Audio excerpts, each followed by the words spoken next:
अब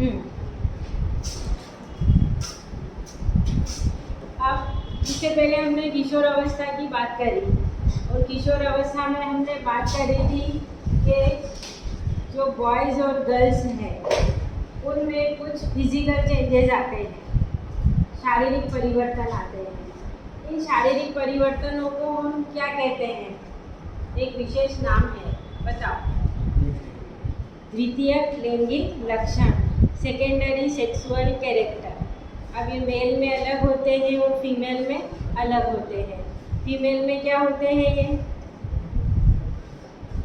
जो किशोर अवस्था आने पर ये लक्षण दिखाई देते हैं।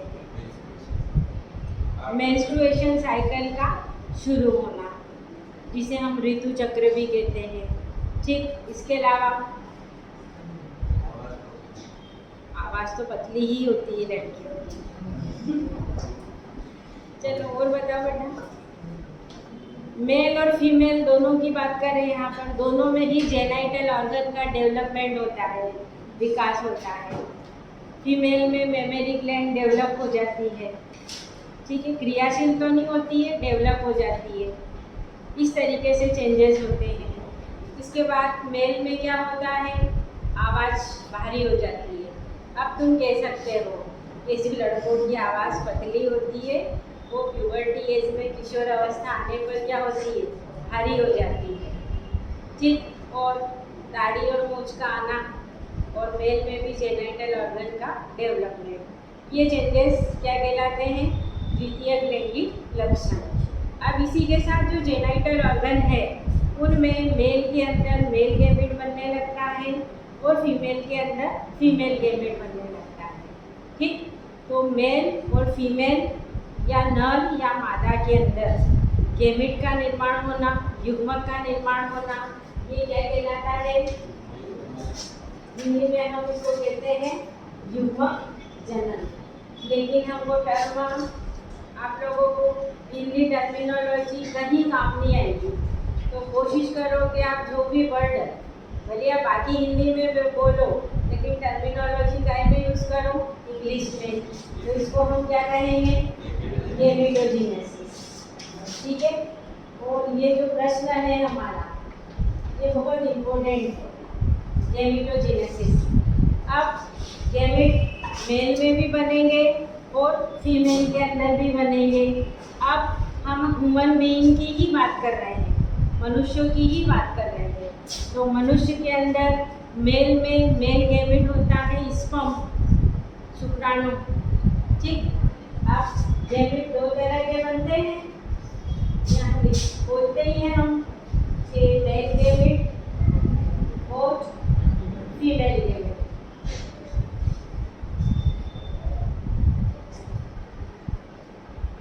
ठीक है, अब मेल गैमेट क्या होता है?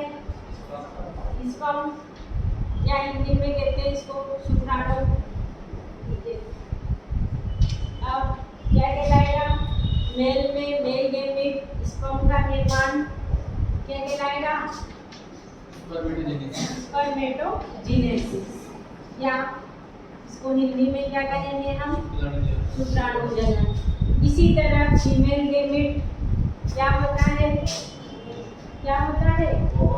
ओवम, या इसको हम कहते हैं अंडाणु। तो फीमेल में ओवम का निर्माण, अंडाणु का निर्माण क्या कहलाता है? अंडाणु जनन, या इसको हम क्या कहते हैं? oogenesis।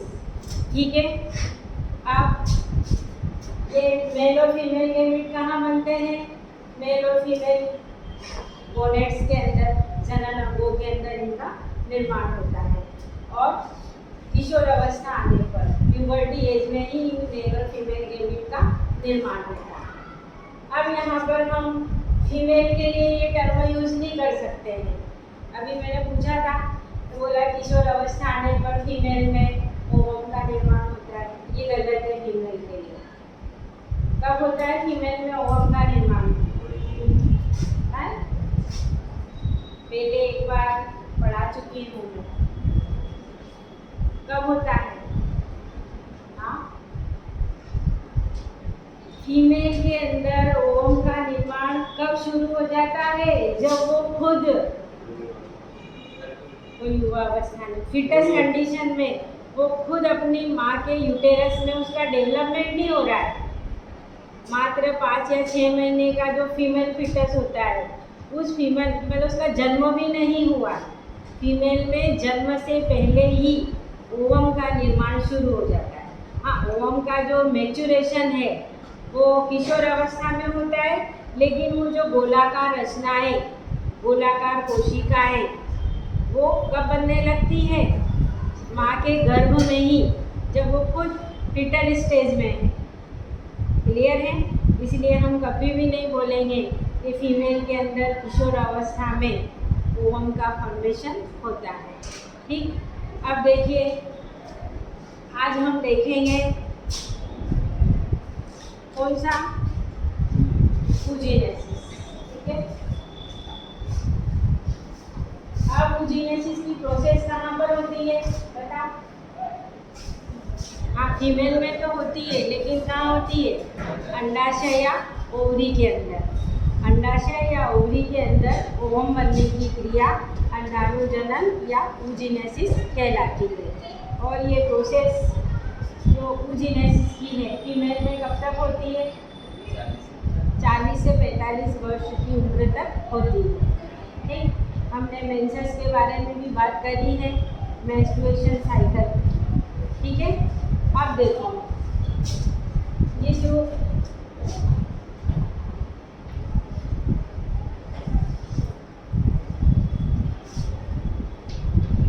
oogenesis है,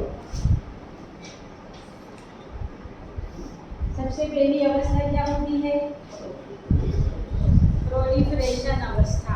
और ये अवस्था कब होती है फीमेल के अंदर? जब वो कहाँ है? खुद फिटल कंडीशन में है। ठीक, यानी फीमेल के अंदर जिन कोशिकाओं से आगे चलकर ओवम का निर्माण होगा वो oogonial मदर सेल कहलाएगी। ठीक है, तो oogonial मदर सेल जो बन रही है वो किस अवस्था में बनेगी? प्रोलिफरेशन अवस्था में, यानी फीमेल के ओवरी के अंदर गोलाकार छोटी छोटी कोशिका, असंख्य गोलाकार छोटी छोटी कोशिकाओं का निर्माण होता है। और इन गोलाकार छोटी कोशिकाओं को क्या कहते हैं? फॉलिकल कहते हैं। यानी जिन कोशिकाओं से आगे चलकर ओवम बन सकते हैं तो उसकी जो पूर्ववर्ती कोशिकाएं हैं ऐसी गोलाकार होती है, ये क्या कहलाती है? फॉलिकल कोशिकाएं।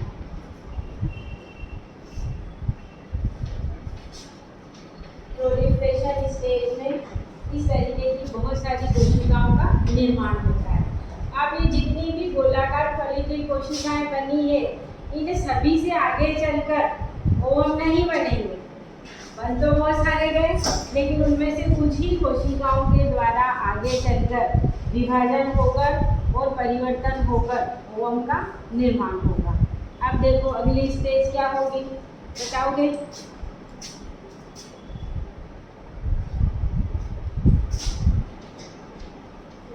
भ्रूण प्रावस्था। अब ये जो कोशिकाएं बनी है फॉलिकल कोशिकाएं, इनमें आगे चलकर क्या होंगे? बहुत सारे विभाजन होंगे। समसूत्री विभाजन होगा और समसूत्री विभाजन से बहुत सारी कोशिकाओं का समूह तैयार हो जाएगा। तो इन्हीं को क्या कहा जाएगा? oogonium या oogonial मदर सेल। ठीक, oogonial मदर सेल। और यहाँ कौन सा विभाजन हो रहा है? समसूत्री विभाजन हो रहा है। अब इन दोनों को हम यहाँ डायग्राम में देखते हैं।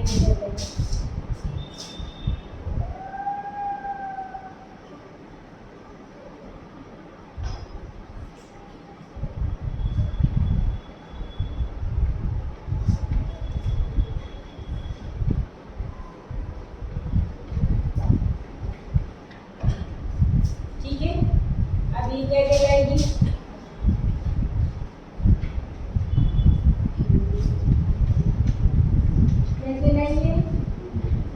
oogonia या एक और कह सकते हैं इनको oogonial मदर सेल या oogonia मदर सेल। ठीक, अब क्या होगा इनमें? क्या होगा? समसूत्री विभाजन होगा, ये समसूत्री विभाजन होगा।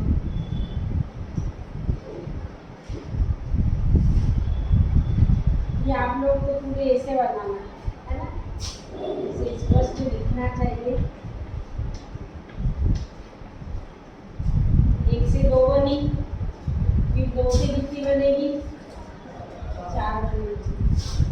ये बना दी।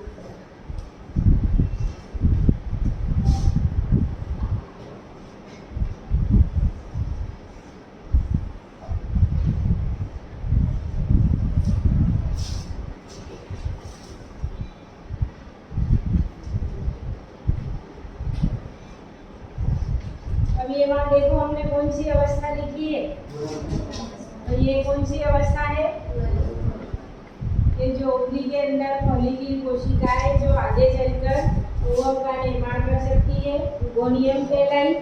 फिर इस गोनियम में क्या होगा, समसूत्री विभाजन होगा। यहाँ हमको लिखना रहेगा कौन सा विभाजन, समसूत्री विभाजन। और ये कौन सी फेज है, कौन सी अवस्था है, गुणन प्रावस्था। तो यह लिखेंगे हम गुणन प्रावस्था। कोई दिक्कत इसमें, ठीक। अब इसके बाद अगली स्टेज आएगी हमारी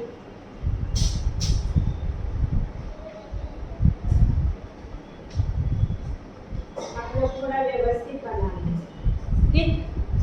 अब अगली अवस्था क्या रहेगी, वृद्धि की अवस्था। अब देखो यहाँ मैंने बोला था प्रोलिफरेशन स्टेज में ये लाखों गोलाकार कोशिकाओं का निर्माण होता है और हर कोशिका से आगे चलकर ओवम का निर्माण नहीं होता है। कुछ ही कोशिकाएं ओवम बनाएगी, सब कोशिकाएं नहीं बनाएगी। तो कुछ कोशिकाएं क्या हो जाती है, नष्ट हो जाती है।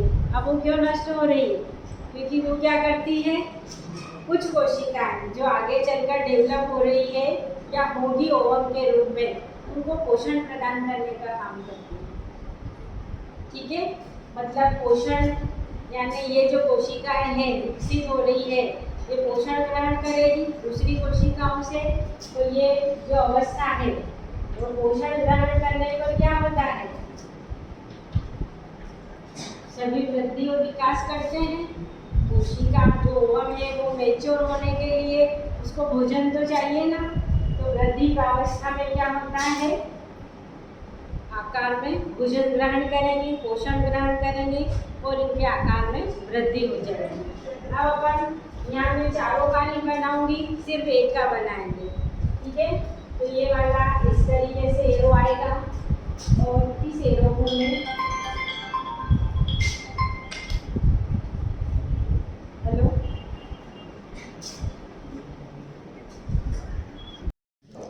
अब देखो ये जो कोशिका है अभी बात करी हमने, ये पोषण ग्रहण करके क्या करेगी, अपने आकार में वृद्धि करेगी। अब ये यहाँ पर बना रही हूँ। आप लोग जब भी ये डायग्राम बनाओगे कैसे बनाओगे, एक ही पेज पे बनाओगे।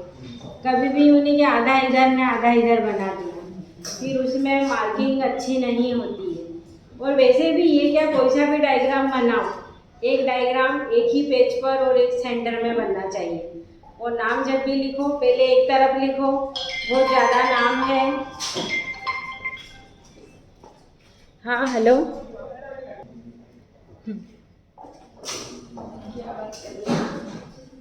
ये जो कोशिका है ये भोजन ग्रहण करके पोषण प्राप्त करके आकार में वृद्धि करेगी। ये देखिए, अब यहाँ पर इसका जो साइज है वो हम क्या बनाएंगे, थोड़ा सा बड़ा बनाएंगे, ये ठीक। और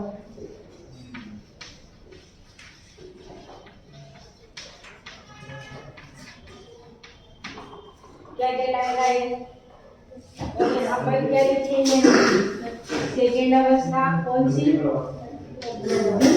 अवस्था। ये लिखा हमने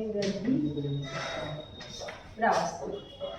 ठीक, अब क्या होगा, इसका नाम क्या होगा?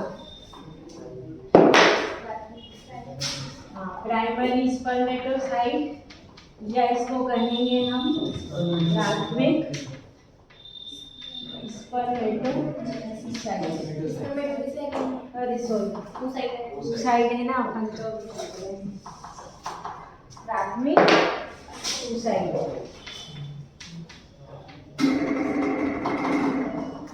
ठीक है, अब इसके बाद क्या होगा यहाँ पर? अब यहाँ पर होगा मियोसिस, अर्धसूत्रीय विभाजन।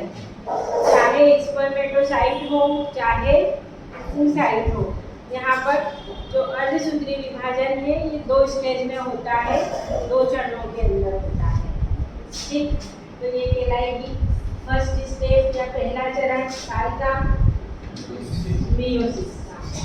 अब यहाँ पर जो मियोसिस होगा वो असमान विभाजन होगा। ठीक, अब क्या होगा यहाँ पर? एक कोशिका तो बड़ी बनेगी और दूसरी कोशिका क्या बनेगी? आकार में छोटी बनेगी। अब ये जो बड़ी कोशिका है और ये जो छोटी कोशिका है, क्या इनके नाम बताएंगे आप लोग?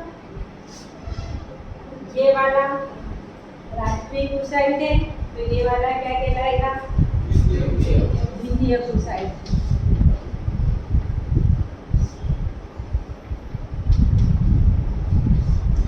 ठीक, और ये वाली जो कोशिका है ये क्या हो जाएगी?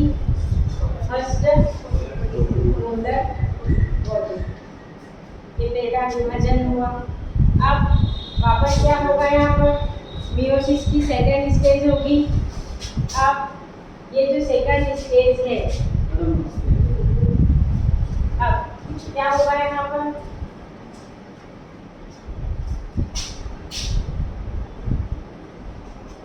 फिर से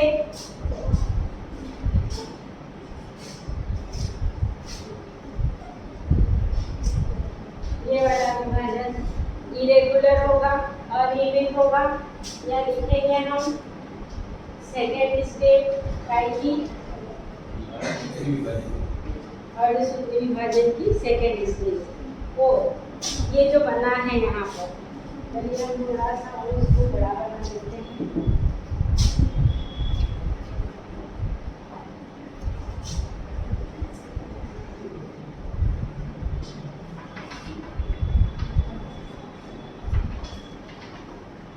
और ये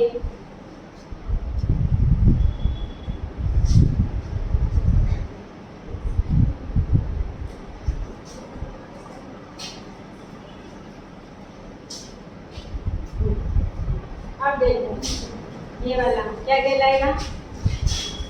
क्या रहेगा? ये रहेगा ओवम या अंडाणु। इसके बाद ये क्या रहेगी? Polar body. ठीक, कौन सी क्या रहेगी? सेकेंडरी और टर्शियरी पोलर बॉडी। ये जो है ये वाली क्या रहेगी? सेकेंड, और लिखेंगे हम यहाँ पर पोलर बॉडी। ठीक, और ये इससे बनी है इसलिए ये क्या कहलाएगी? दोनों टर्शियरी या क्या कहेंगे इसको? Third polar body.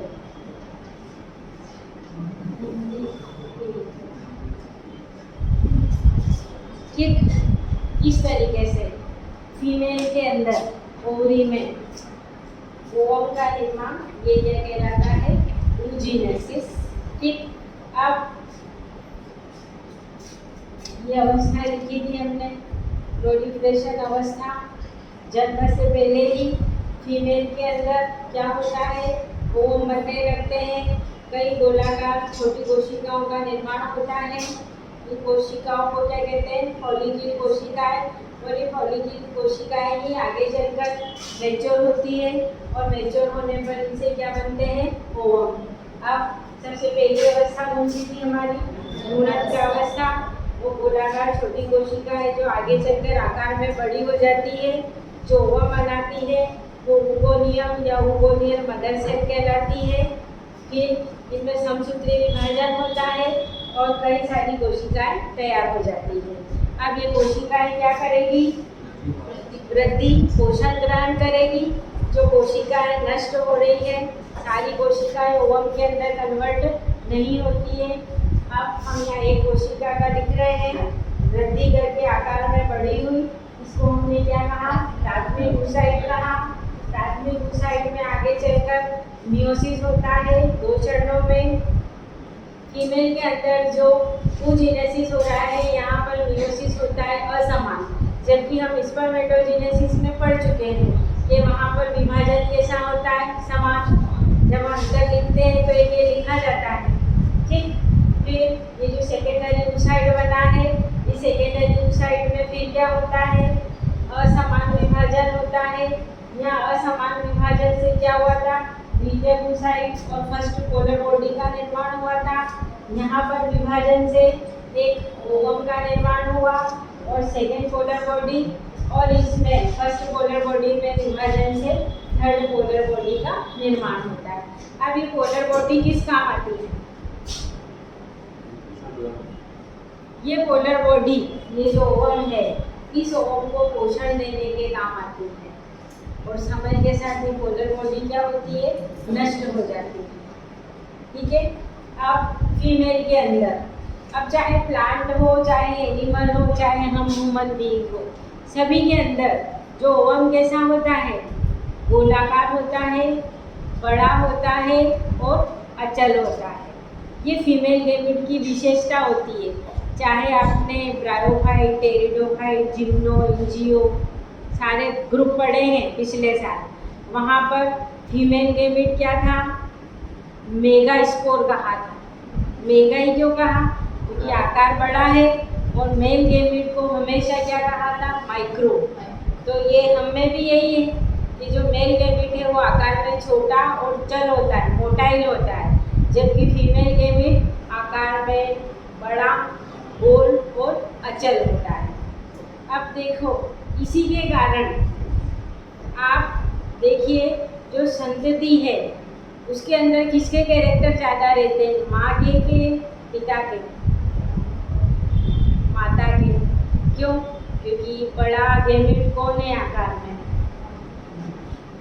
फीमेल है, इसलिए, और अटैचमेंट भी इसीलिए होता है। खैर वो तो अपन सामान्य बात कर रहे हैं, कैरेक्टर की बात करते हैं अपन साइंटिफिकली। जब फीमेल गैमेट ज़्यादा है तो बच्चे के अंदर माँ के ही कैरेक्टर ज़्यादा दिखाई देते हैं। कोई प्रॉब्लम?